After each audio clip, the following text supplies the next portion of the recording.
Aleluias, graças a Deus. Queridos, graça e paz, quantos podem dizer amém? Que bênção, né, irmãos? Estarmos juntos nesse congresso, terceira noite, e nós estamos firmes aqui para a glória do Senhor. Você pode dizer um glória a Deus comigo aqui, bem forte? Pode se sentar, por gentileza. A expectativa do meu coração é que essa noite Deus possa realmente continuar fazendo o que Ele está fazendo na nossa vida desde quinta-feira. Vale um glória a Deus aqui, bem forte. Quinta-feira, na primeira noite, eu falei sobre o quanto que a noiva precisa ter azeite. Eu usei a parábola de Jesus quando Ele fala das 10 virgens. E as 5 virgens prudentes e as 5 virgens insensatas. E o que diferenciou as prudentes das insensatas foi que as prudentes tinham o quê? Azeite. E quinta-feira a gente aprendeu como produzir azeite. Nós entendemos que nós produzimos azeite através de uma vida de oração.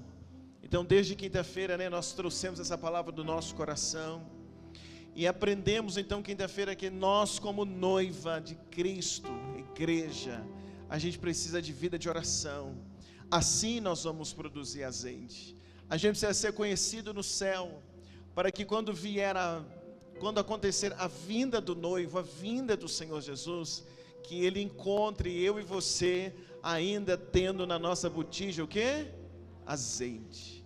Ontem, a segunda noite, eu falei sobre a relação da noiva e o deserto, e a gente lembrou um pouquinho sobre a história de Israel do Egito, quando eles saem do Egito, deserto, Canaã, e a gente falou um pouquinho sobre isso ontem, essa relação da noiva nesse tempo onde está no deserto, que no deserto, o quanto que o noivo, o quanto que Deus trabalha na nossa vida, o quanto que Ele tira de nós as impurezas, sim ou não, gente? Mas a gente aprendeu ontem, falando da noiva e a relação da noiva no deserto, a gente aprendeu ontem, que o que nos sustenta no deserto não é o pão físico, não é o pão da padaria, não é o maná, porque muitos hebreus comeram do maná, mas morreram no deserto.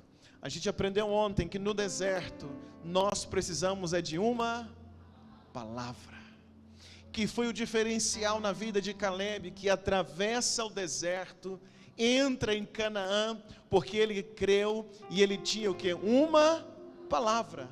Tanto é que quando ele chega, ele diz para Josué: eu tenho uma palavra, eu estou tão forte hoje quando eu recebi a palavra. Então ontem nós aprendemos que no deserto, para a gente atravessar o deserto, basta termos uma palavra. E a gente aprendeu que Deus já nos deu uma palavra, mas nós aprendemos também que nós podemos ir à palavra todos os dias, sim ou não, gente? Para que Deus nos dê uma palavra, para que essa palavra possa nos sustentar, se a palavra estiver firme no nosso coração, o diabo não vai distorcer essa palavra na nossa vida, e tendo uma palavra, nós vamos atravessar o deserto, vamos chegar em Canaã, para a glória do nosso Deus. Quem crê comigo aí pode dizer um glória a Deus bem forte. Quantos estão aprendendo nesse congresso? Amém ou não amém, gente? Essa palavra está trazendo mudança para a vida de vocês? Sim ou não? Sim. Então, primeira noite aprendemos sobre azeite na oração. Segunda noite nós aprendemos que a noiva, ela pode até passar pelo deserto, mas se ela está firmada em uma palavra, ela chega em Canaã. Vale o glória a Deus aí mais uma vez. E hoje eu vou pregar sobre o tema: a noiva flui no Espírito Santo. Olha que tremendo, gente. Nós aprendemos então que a noiva tem que ter azeite através da oração. A gente aprendeu que a noiva consegue atravessar o deserto quando ela tem uma palavra. Mas essa noite nós vamos aprender que a noiva, ela precisa e ela vai fluir no Espírito Santo de Deus. Você pode dizer um glória a Deus comigo aqui essa noite? Quantos estão prontos para ouvir essa palavra hoje? Digam glória a Deus. Só de te falar o tema, você já sabe mais ou menos como que esse culto vai terminar essa noite. Está aí? Vê se tem alguém vivo perto de você aí essa noite. Você já pode imaginar como é que nós vamos terminar um culto essa noite, só da gente pensar no tema da palavra, porque a noiva é a igreja, nós somos a noiva, e se a gente vai fluir no Espírito Santo, pode ter certeza que Ele vai passar por aqui essa noite. Você está comigo aí para dizer um glória a Deus, amados? Prontos? Vamos para a palavra, sim ou não? Então caminha comigo essa noite. Quando a gente vai olhando para a Bíblia, a gente vai aprendendo, meus irmãos, que a gente só consegue ver o exterior das pessoas. A gente lembra, por exemplo, quando Samuel, o profeta, vai à casa de Jessé, o pai de Davi, e ele vai com a missão de ungir o novo rei. Quando ele vê os irmãos, ou o irmão mais velho de Davi, forte, um homem de guerra, certamente bem aparentado, Samuel olhou para ele e pensou, certamente esse é o rei, é esse que eu vou ungir. Mas aí o Senhor falou ao coração de Samuel, o quê? Não é esse, cuidado, porque você vê o que, gente? O exterior, mas eu vejo o coração, o interior. Então a Bíblia vai ensinando para nós, que a gente até consegue ver o exterior das pessoas, mas Deus vê o coração interior. A gente chega aqui na igreja e vê essa equipe de diáconos que nós temos aqui. Esse povo bonito, né, gente? Sim ou não, gente? Dá uma olhada para eles aí, eles diáconos, a elegância ali do José, né? Os diáconos bonitos, graças a Deus, educados, sim ou não, gente? Os diáconos são assim, tão gentis, educados com a gente, bem penteados, sim ou não, né? Maquiadas. Você pode dizer um glória a Deus comigo, hein, por essa equipe do Corpo Diaconal. Só que a gente chega e vê eles assim bonitos, educados com a gente, e a gente só consegue ver o exterior. Às vezes a gente olha para essa equipe tão linda do Corpo Diaconal e a gente não tem ideia do que talvez eles estão passando. Quais foram as chuvas e ventos que eles enfrentaram nos últimos dias? A gente olha para eles sorrindo e às vezes a gente não imagina, a gente não tem noção do que realmente eles estão passando, do que realmente eles estão enfrentando. Às vezes a gente não tem ideia de como eles estão por dentro, por causa de algum desafio na vida, por causa de alguma situação que eles estão vivendo. A gente olha para eles, a gente chega aqui, e eles já chegaram primeiro do que nós, mas às vezes a gente olha, vê só o exterior, nós não temos noção do que eles enfrentaram para estar aqui essa noite. A gente às vezes não tem noção do que eles enfrentaram para estar aqui servindo a igreja. Por quê? Porque a gente, eu e você, só conseguimos ver o que, meus irmãos? O exterior. Mas eu vim lembrar você que apesar da gente só poder ver o exterior das pessoas, ou apesar das pessoas só poderem ver o nosso exterior, Deus é aquele que nos conhece. Deus é aquele que conhece essa equipe do Corpo Diaconal, Deus é aquele que conhece cada um de nós, e Deus sabe como é e como está o interior de cada um deles, Deus sabe como está o interior de cada um de nós, e por isso que a palavra dessa noite é uma palavra para mexer com o teu interior. A palavra de hoje é uma palavra para alcançar o interior da tua vida, porque do seu interior hoje vai fluir rios de água de água viva. Você crê? Diz um glória a Deus comigo aqui essa noite. Então em Gênesis capítulo 2, versículo de número 8, olha comigo por favor, Gênesis capítulo de número 2, o versículo de número 8, quando você encontrar, se você puder dizer um glória a Deus aí no seu lugar, Gênesis capítulo 2, versículo de número 8.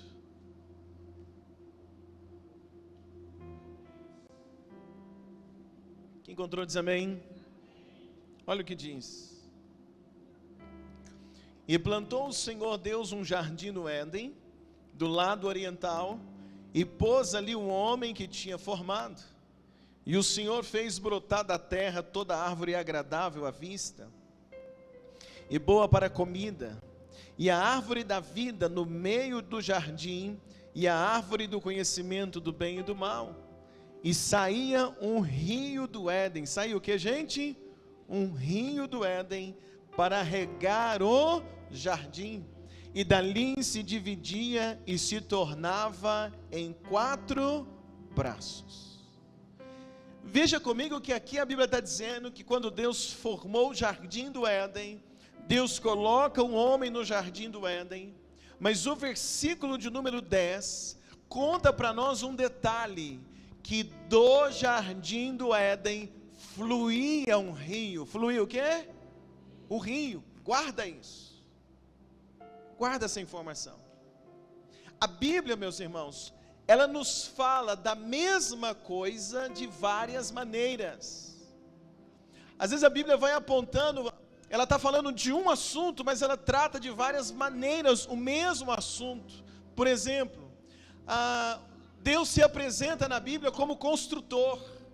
O Senhor, Ele se apresenta na Bíblia como construtor, mas Ele também se apresenta como o quê? Como alicerce. Sim ou não, gente? Sim. Está falando da mesma coisa de várias maneiras. Está falando do nosso Deus, que é o construtor, mas também é o alicerce. Nós, quando nos apresentamos diante de Deus como família, e quando a Bíblia nos chama de família, nos mostra como sendo família de Deus, nós então chamamos a Deus de quê? De Pai.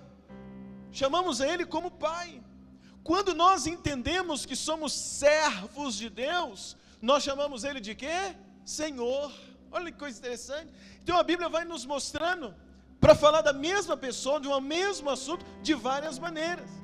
Quando nós entendemos que Deus, Ele governa sobre a nossa vida, nós chamamos Ele de quê? De Rei.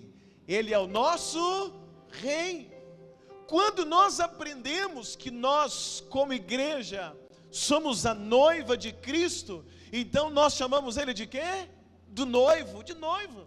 Então observa que a Bíblia, para falar do nosso Deus, ela vai falando de várias maneiras para falar de uma mesma situação, de uma mesma pessoa, e isso é interessante.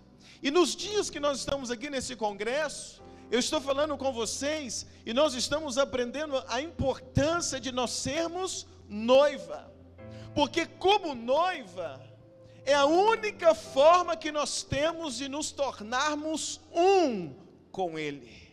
Quando eu digo Ele que Ele é o meu Senhor, quando eu digo que Ele é o meu Rei, quando eu digo que Ele é o meu Pai, isso é importante, e a Bíblia nos coloca nesse relacionamento com Deus. Mas eu não tenho como ser um com meu Pai, eu não tenho como ser um com o Rei, eu só posso ser um se eu sou a noiva e Ele é o noivo. Então quando a igreja entende que ela é a noiva, então ela pode se tornar uma só. A noiva pode se tornar uma com Cristo, se entendemos que somos a noiva e Ele é o noivo. Você pode dizer um glória a Deus comigo aqui essa noite? Então quando isso acontece, nós temos esse entendimento que a gente é noiva e podemos nos tornar um com Ele. Isso não é um peso para nós. Então esse relacionamento não é um relacionamento pesado, muito pelo contrário, é um relacionamento leve. Eu entendo que eu sou um com Ele e Ele é um comigo. Você diz um glória a Deus comigo essa noite por essa palavra? Então essa relação é a mesma relação de marido e esposa. No casamento, o homem se torna um com sua mulher, sim ou não, gente? O marido se torna um com a sua esposa, a esposa se torna uma com o seu marido. Isso acontece no casamento. Se eu penso então nisso, no meu casamento, se eu trago esse entendimento para o casamento, que eu sou um com a minha esposa, que eu como noiva, como igreja, sou um com Cristo, se eu trago esse entendimento para o meu casamento, então o meu cuidado com a minha esposa vai se tornar ainda mais forte. Todo homem ou todo marido precisa aplicar isso para a sua vida, precisa aplicar isso para o seu coração, até porque a Bíblia diz que nós, os maridos, devemos amar a esposa como Cristo amou o quê? A igreja. Por quê? Porque Cristo é o noivo, a igreja é a noiva, e diz: o homem ama a sua esposa como Cristo amou a igreja, e por ela ele se entregou. Quem está comigo aqui pode dizer um glória a Deus. Então,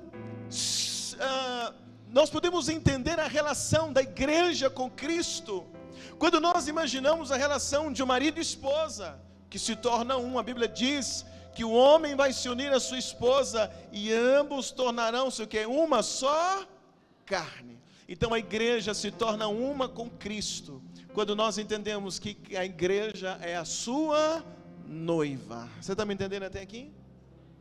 Quando agora olhamos para Adão e Eva, porque eu citei aqui o texto de Gênesis, e nessa relação de marido e esposa, quando nós olhamos para a Bíblia, a relação Eva e Adão, Eva cometeu o pecado quando ela olha para a árvore e ela fica ali desejando a árvore. Falei disso ontem.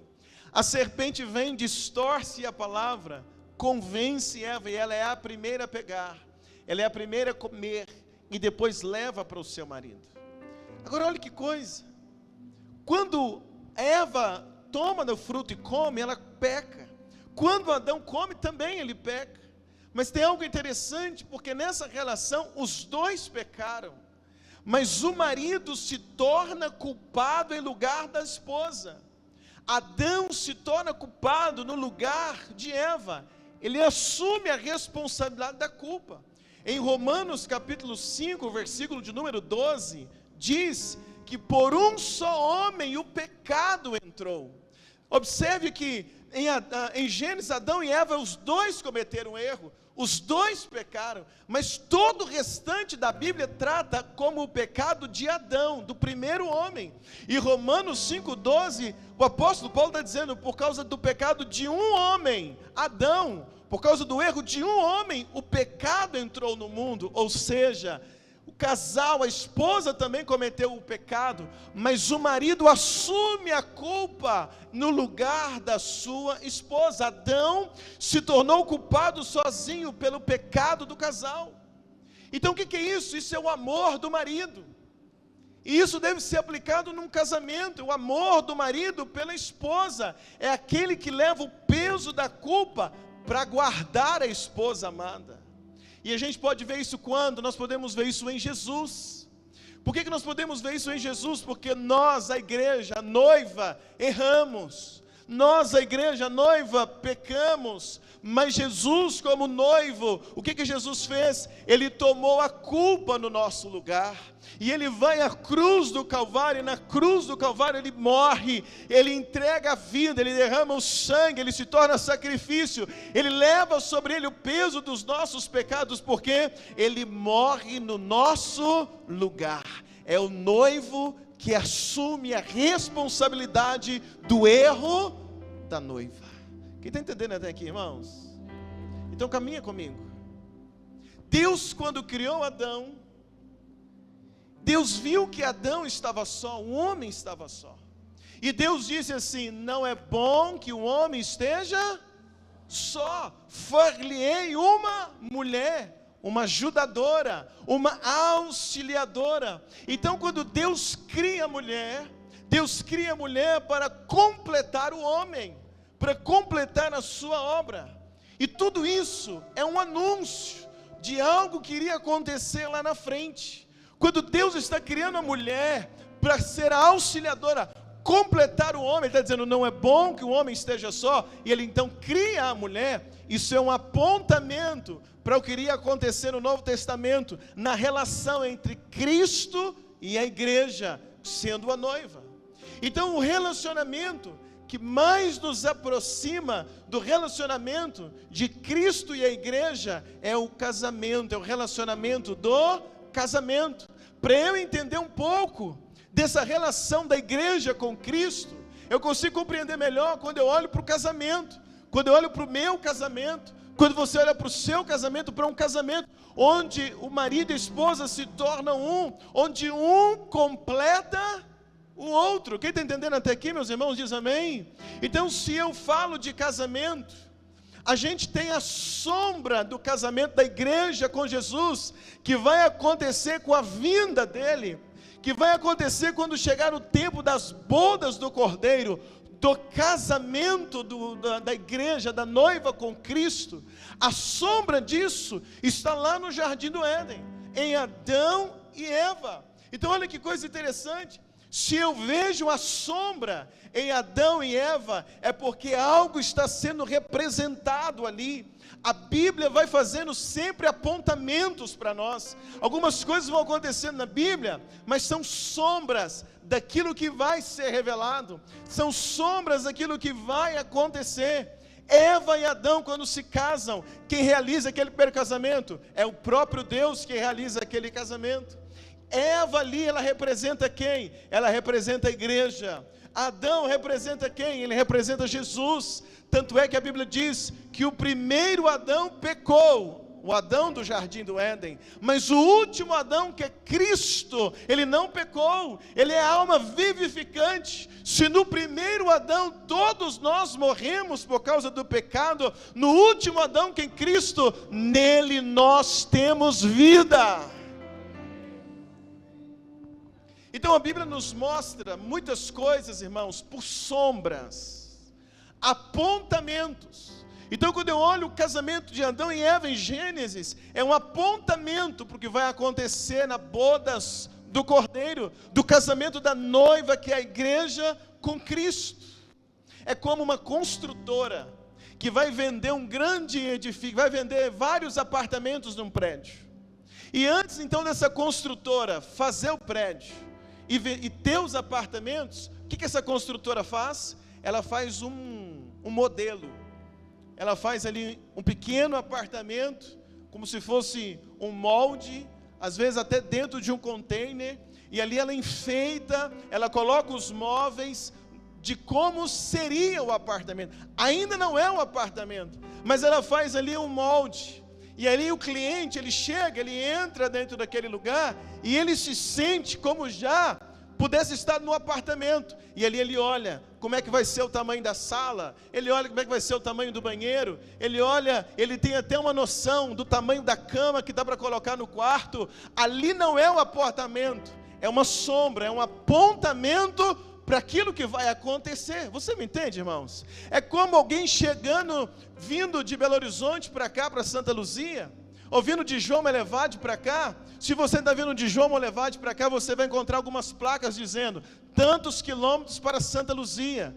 A placa não é Santa Luzia, ela aponta para a cidade. Quando você chega, está escrito assim: bem-vindo em Santa Luzia. A placa não é a cidade, ela aponta para a cidade. Muitas coisas na Bíblia estão apontando para algo. Estão apontando para quem? Para o Cordeiro, apontando para Jesus. João Batista, quando está batizando, pensaram que ele era o Messias, pensaram que ele era Jesus, mas ele disse: não, eu não sou digno nem de desatar suas sandálias. Ele é aquele que apontava o caminho para Jesus. Então quando Jesus vem, ele diz assim: olha, eu batizo com água, mas vem aquele que batiza com fogo. E quando Jesus está caminhando, João Batista aponta para ele e diz: eis o Cordeiro de Deus que tira o pecado do mundo.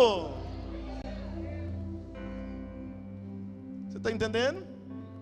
Então a relação de Adão e Eva é a relação que mostra para nós o casamento entre homem e mulher. E o que é isso? É sombra, é o apontamento de como será o casamento entre Cristo e a igreja, a sua noiva, onde, assim como Adão e Eva se tornaram um, assim como quando eu casei com a Dani, nos tornamos um, assim também Cristo vai se tornar um com a sua igreja no dia do casamento, nas bodas do Cordeiro. Ah, será que vale um glória a Deus bem forte aqui essa noite? Então a igreja, que é a noiva, ela é como a mulher que vai dar luz a outras vidas. Olha que legal. Não é um homem que dá luz, não é um homem que traz a vida num casamento, por exemplo. É quem? Quem é que dá a luz? A esposa, sim ou não, gente? Sim ou não? Sim, é a mulher, a esposa traz a luz, ela traz vida. E a igreja, ela é a noiva. E a noiva faz o quê? Ela traz luz a outras vidas, assim como era Eva, mulher, que deu a luz a Caim, que deu a luz a Abel. Vocês me entendem, sim ou não? Então a igreja é a noiva, é a esposa, que ela vai dando a luz, ela vai gerando novas pessoas, ela vai trazendo novos para dentro desse relacionamento, e vai trazendo novos membros para esse corpo. Agora, se nós como noiva, a igreja, permitimos que outro seja a nossa cabeça, sem ser Jesus, sem ser Cristo, então isso se torna uma idolatria. Então nós como igreja somos a noiva, que somos um com Cristo, mas a igreja é essa que vai trazer a luz, que vai dar luz aos outros, a mais filhos. Mas como noiva, e essa noiva que dá a luz, nós temos que ter um cabeça, assim como a Bíblia diz, que o marido é a cabeça da mulher, sim ou não, gente? Você vê que quando a Bíblia está dizendo que o marido é a cabeça da esposa, ele está apontando para o casamento aqui na terra.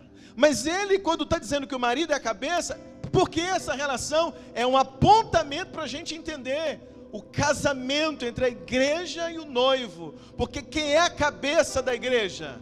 Cristo é a cabeça da igreja, Jesus é a cabeça da igreja. Você diz glória a Deus comigo aqui essa noite? Mas então eu e você como noiva, se a gente deixa uma outra cabeça, que não é Jesus, se a gente deixa que Satanás se torne a nossa cabeça, se torne aquele que vai nos direcionar, isso é como idolatria, porque o corpo, ele é reflexo da cabeça. Então tudo que você está vendo eu mexer, é reflexo daquilo que eu estou pensando. A minha cabeça vai dando comandos e o meu corpo vai reagindo. Então o corpo é reflexo da cabeça, a cabeça dá direção para o corpo. Então se a nossa cabeça é Satanás, então nós vamos ter atitudes de erros, atitudes que vão desagradar o noivo. Se a nossa cabeça é o inimigo, é Satanás, nós vamos ser conduzidos para o pecado. Eva, por um momento, ao invés dela deixar que Adão fosse a sua cabeça, que Adão direcionasse ela, quando ele disse, não coma do fruto, por um momento a Eva permite que Satanás se torne a cabeça dela, e Satanás diz para ela, pode comer, come do fruto, que se você comer, você vai ser como Deus, conhecedora do bem e do mal. Quando ela permite que uma outra cabeça guie, que uma outra cabeça direcione, o que acontece com Eva? Ela comete o pecado, ela erra. Então o que a gente precisa entender essa noite? Que nós como igreja, não podemos ser conduzidos por uma outra cabeça, não podemos ser conduzidos por aquilo que o mundo diz, pelas regras que o mundo diz, nós não podemos ser conduzidos por aquilo que Satanás diz, nós não podemos ser conduzidos por isso. Se somos conduzidos por essa cabeça, nós vamos errar. Nós temos que ser conduzidos pelo cabeça da igreja, e o cabeça da igreja, o nome dele é Jesus Cristo de Nazaré.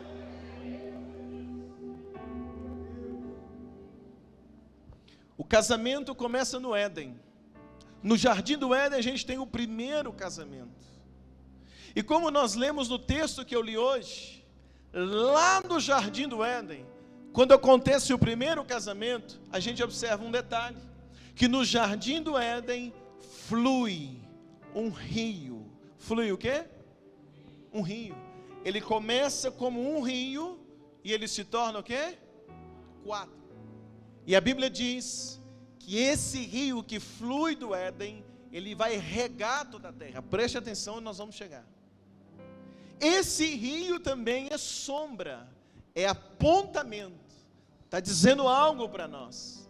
Quando esse rio que sai do Éden, ele flui do Éden, ele está regando toda a terra, ele está regando toda aquela região. Então preste atenção, em Gênesis, no jardim do Éden, quando tem o primeiro casamento, do Éden flui um rio. Do Éden flui o quê? O rio. Se a gente caminha um pouco, a gente chega em Ezequiel, livro do profeta Ezequiel. E em Ezequiel capítulo 37, a Bíblia diz que do templo flui também águas. Flui um rio, sim ou não, gente?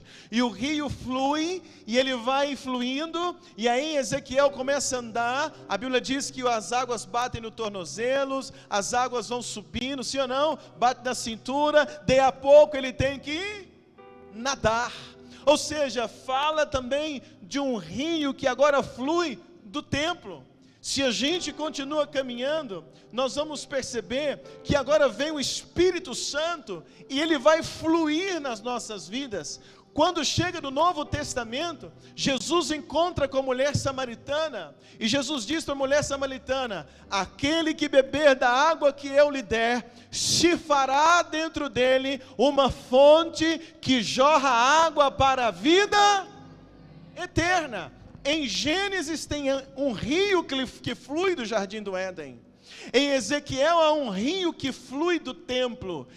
No Novo Testamento, em Jesus está dizendo para a mulher samaritana: de você pode fluir o quê? Um rio de águas vivas. Quando a gente chega em Apocalipse, capítulo 21, não precisa de abrir, o versículo de número 1, capítulo 22, versículo 1, Apocalipse diz que do trono de Deus, na Nova Jerusalém, flui um rio de vida. Perceba uma coisa então, desde o início de Gênesis a Apocalipse, a Bíblia vai mostrando para nós que flui um rio. Olha que coisa interessante. Em Gênesis, no Éden, há um rio que flui. Em Ezequiel, há um rio que flui também do templo. E ali em Jesus, há um rio que vai fluir da mulher samaritana. E em Apocalipse, na Nova Jerusalém, há também um rio que flui. Agora, olha que coisa interessante. Quando Jesus diz para a mulher samaritana: se você beber da água que eu te der, vai fluir água viva de dentro de você, do seu interior. A mulher samaritana, ela acredita naquela palavra, ela toma posse daquela palavra, ela acredita que dela agora vai fluir um rio de água viva do seu interior. Já em Apocalipse, quando João, o apóstolo João, está tendo uma visão da Nova Jerusalém, e amanhã de manhã eu vou falar sobre a Nova Jerusalém. Quando ele está tendo uma visão da Nova Jerusalém, o que ele vê na Nova Jerusalém? Ele vê que da Nova Jerusalém flui rios de águas vivas. Você diz um amém comigo, amados? Isso é um apontamento, está dizendo o que para nós? Isso está nos mostrando que se em Gênesis há um rio que flui, que se em Ezequiel há um rio que flui do templo, que se em Jesus há um rio que flui da mulher samaritana, que se na Nova Jerusalém há um rio que flui, isso está dizendo para nós que a igreja precisa fluir no rio de água viva. Isso está dizendo para nós que da igreja vai fluir um rio de água viva que vai sarar a terra. O rio que rega a terra em Gênesis, ele sai do Éden. O rio que em Ezequiel, o rio de Ezequiel diz que por onde as águas passavam iam brotando, sim ou não, gente? Ia voltando, tornar a vida. Ou seja, o rio que flui de nós é um rio que traz vida por onde ele passa. Então a igreja, que é a noiva de Jesus, está hoje na terra, nesse mundo caótico, mas é da igreja que vai fluir rio de vida para sarar a terra. Quando eu e você abrimos a boca e liberamos uma palavra de vida, flui de dentro de nós palavras de vida, flui de dentro de nós um rio que alimenta a vida de outros. Você diz um glória a Deus aqui essa noite? Por quê? Porque você é uma fonte de água viva. Você está entendendo essa noite, sim ou não, queridos? De dentro de você pode fluir rios de águas vivas. Olha essa pessoa que está ao seu lado, diga para ela assim: meu irmão, você é uma fonte de água viva.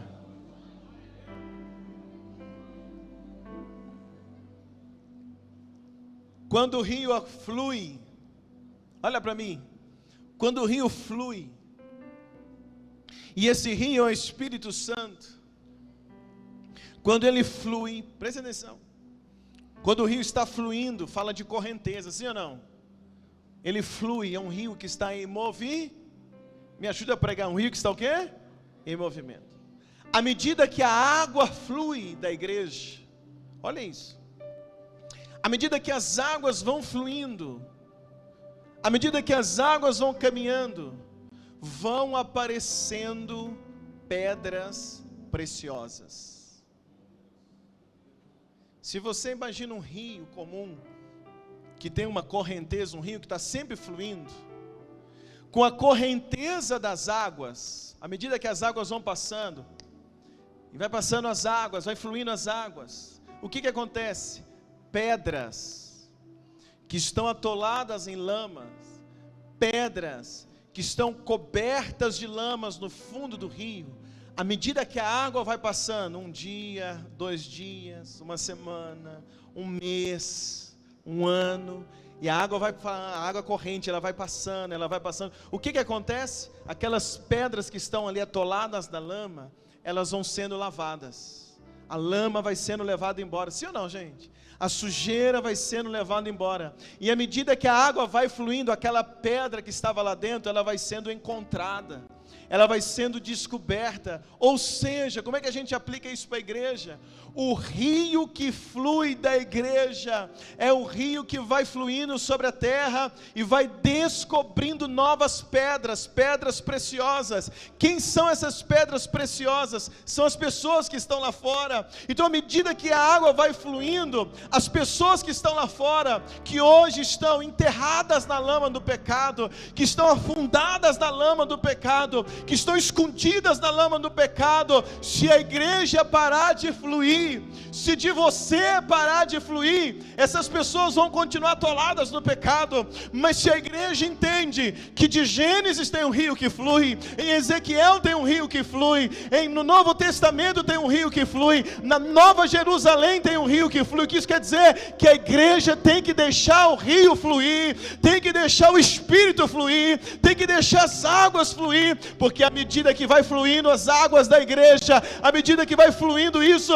vai sendo descobertas essas pedras que estão atoladas na lama, essas pessoas que estão atoladas no pecado, o pecado vai sendo tirado da vida delas, vão sendo descobertas, à medida que de você flui a água da vida, no seu trabalho, na sua família, no seu bairro, seja onde for, as pessoas que você ama, pessoas que estão atoladas no pecado, mas são pedras preciosas, só estão atoladas no pecado hoje, mas se você deixar fluir o Espírito da tua vida, se você deixar as águas de Deus fluir na tua vida, essas águas vão passando na vida do seu marido, na vida da sua esposa, na vida do seu filho, na vida da sua família, que hoje está atolado na lama, hoje está escondido na lama, mas se a água fluir de você, vai lavando, vai lavando, vai lavando, e de repente uma nova pedra preciosa vai surgir.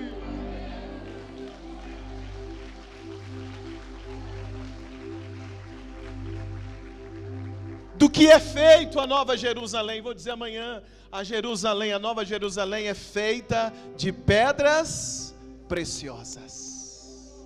Mas quem é que descobre as pedras preciosas? A igreja, quando ela deixa o rio, me ajuda, quando ela deixa o rio fluir.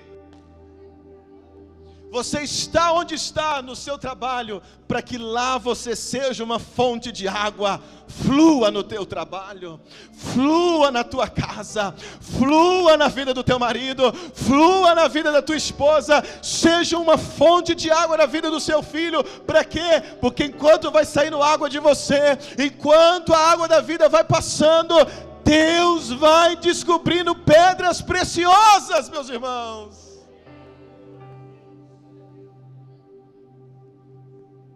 Você crê? Por isso que talvez alguém que você ama hoje é considerado uma pedra atolada na lama, mas amanhã essa pessoa pode ser considerada uma pedra preciosa. Por quê? Porque de você, me ajuda, porque de você fluiu. As pedras vão aparecendo, à medida que o rio vai fluindo, as pedras vão surgindo. E que pedras são essas? As novas pessoas. Por isso que eu disse que a igreja é a noiva, é a esposa, e é a esposa que traz à luz a novos filhos. Quem está entendendo, igreja? E como é que a igreja traz à luz a novos filhos? Quando ela deixa fluir o rio do Espírito Santo. O melhor exemplo é a mulher samaritana, porque Jesus disse para ela: vai fluir de você rios de água viva. Ela acreditou, E aí então o que ela fez? Ela voltou correndo para a cidade de Samaria. E ela foi indo nas pessoas que eram pedras brutas, que eram pedras atoladas na lama, que eram pedras escondidas. Mas a mulher samaritana foi até eles e disse para eles: vinde, vede, eu conheci um homem que me disse todas as coisas. Vinde conhecer, olha, eu conheci alguém que disse tudo que eu tenho feito, porventura não é ele o Cristo? O que a mulher samaritana estava fazendo? Fluindo na vida daquelas pessoas, fluindo na vida daquelas pedras que estavam atoladas, e ela foi fluindo, de repente eles disseram assim: olha, nós queremos ir lá ver ele, nós queremos conhecer esse Jesus. E a Bíblia diz que a cidade toda foi conhecer Jesus, e quando eles conheceram Jesus, eles disseram para ela: olha, não é mais pelo que você falou, não é mais pela água que fluiu de você, mas agora nós estamos crendo por aquilo que vemos. Ou seja, eles estão dizendo: olha, não é mais você fluiu sobre nós, mas agora somos nós que vamos fluir na vida de outros.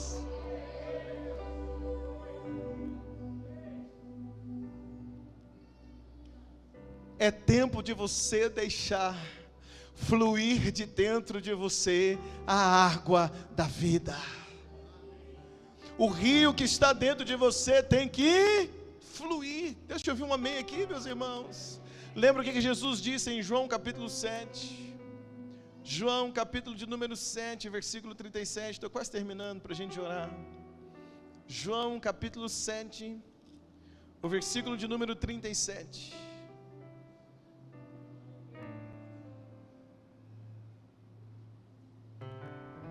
Olha o que diz: e no último dia, o dia da grande festa, Jesus pôs-se em pé e clamou, dizendo: se alguém tem o quê? Sede, venha a mim e beba. Quem crê em mim, como diz a Escritura, rios de água viva correrão do seu interior. E ele disse isso a respeito de quê? Do Espírito que haviam de receber os que nele crescem. Jesus está dizendo aqui em João 37, quem acredita nele, recebe o Espírito Santo, e o Espírito Santo se torna dentro de nós um rio de água viva. Deixa eu ouvir um glória a Deus dos crentes aqui essa noite. Então, qual é a mensagem de hoje?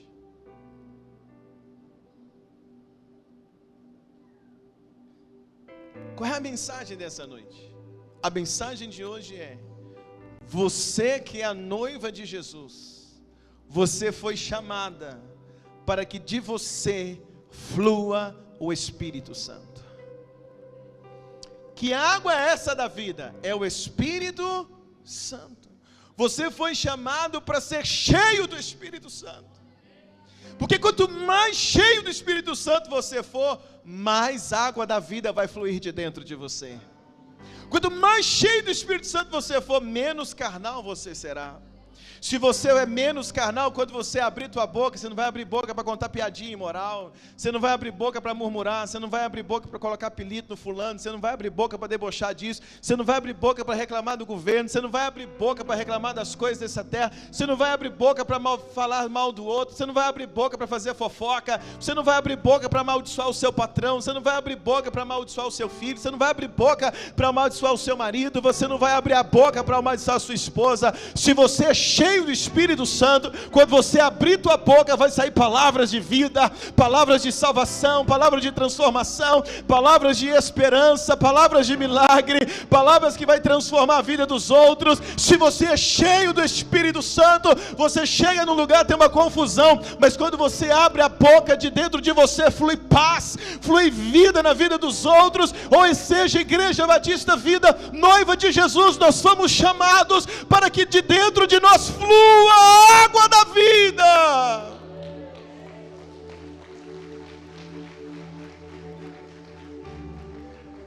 Vou terminar. Jesus, após ter ressuscitado, Jesus encontrou os discípulos. E quando Jesus entra onde os discípulos estão, em João capítulo 20, Jesus diz para eles: vão e façam discípulos, vão, pregue o Evangelho. E Jesus termina dizendo assim para eles: sejam cheios do Espírito Santo. Jesus diz: vão para pregar. O que é ir para pregar? É ir para fluir. Fluir o quê? Vou fluir o quê? Cada um tem aquilo, cada um dá aquilo que tem. O que a gente tem para oferecer? Quando Pedro está indo para o templo, e ali tem um paralítico que está na porta do templo, na porta chamada Formosa, e ele pede uma esmola, e Pedro diz para ele: esmola eu não tenho, mas o que eu tenho, eu te dou. Jesus está nos chamando para a gente ser cheio do Espírito Santo, porque se você for cheio do Espírito Santo, do seu interior, apesar de ter talvez enfrentando problemas, apesar de estar vivendo talvez dias difíceis, então por isso que a gente chega aqui e olha para esses diáconos lindos, às vezes estão atravessando dias difíceis, mas a gente chega perto deles, eles têm um sorriso, eles têm uma palavra, eles têm um abraço, eles têm algo para dizer, porque de dentro deles, o que flui não é o problema. Mas eu estou pregando aqui, você não sabe qual é o problema que a gente talvez está enfrentando. Quantas vezes pregando aqui, família internada, situação difícil, mas eu não fui chamado para fluir problema, eu não fui chamado para fluir as minhas dificuldades, eu fui chamado para fluir a água da vida, porque quando eu estou fluindo a água da vida, essa água também me lava por dentro. Quando a gente é chamado para fluir, quanto mais a gente deixa fluir o Espírito de Deus na nossa vida, mais a gente também vai sendo renovado. Deixa eu ver um glória a Deus aqui essa noite. Um rio muito parado, ele fica sujo, mas quanto mais o rio é de água corrente, mais limpo ele é, ou não? Porque a água flui. Você é uma fonte, você não é uma represa, você é uma fonte. Deixa fluir o que Deus tem na tua vida, deixa fluir o Espírito de Deus na tua vida, porque se você deixar fluir, Ele vai sarar o seu interior. Por isso que eu disse no início da minha mensagem, que talvez ninguém sabe o que está acontecendo dentro do seu interior, mas Jesus sabe. Mas é por isso que Ele diz que quem crê do interior, vai fluir o que? Rios de água. Quero orar com você essa noite. A noiva tem azeite, a noiva tem uma palavra, e a noiva flui no Espírito Santo. Diz comigo: a noiva tem azeite, a noiva tem uma palavra, e que mais? A noiva o quê? Flui no Espírito Santo. Quantos recebem essa palavra? Eu quero orar com você essa noite. E qual é a oração que nós vamos fazer hoje? Eu quero ser cheio do Espírito Santo. Para quê? Para quê? Para fluir. Então aqui a gente é cheio. Quando termina o culto, você vai embora para casa. Você vai para casa, vai para o trabalho. Amanhã de manhã vai para o trabalho, vai para casa, na escola, vai andar, vai fazer as coisas que nós temos. A gente se espalha. Se espalha para quê? Para fluir. Porque quando você lá no seu trabalho está fluindo, vai descobrir pedras preciosas que estão lá. Na sua casa você vai fluindo, vai descobrir pedras preciosas que estão lá na tua casa. E quando essas pedras preciosas forem descobertas, o Espírito Santo vai trazê-las para cá. E aqui elas vão ser cheias do Espírito Santo também, para que elas também possam sair daqui como fonte da água da vida, para a gente fluir na vida de outros. Você está comigo aqui essa noite?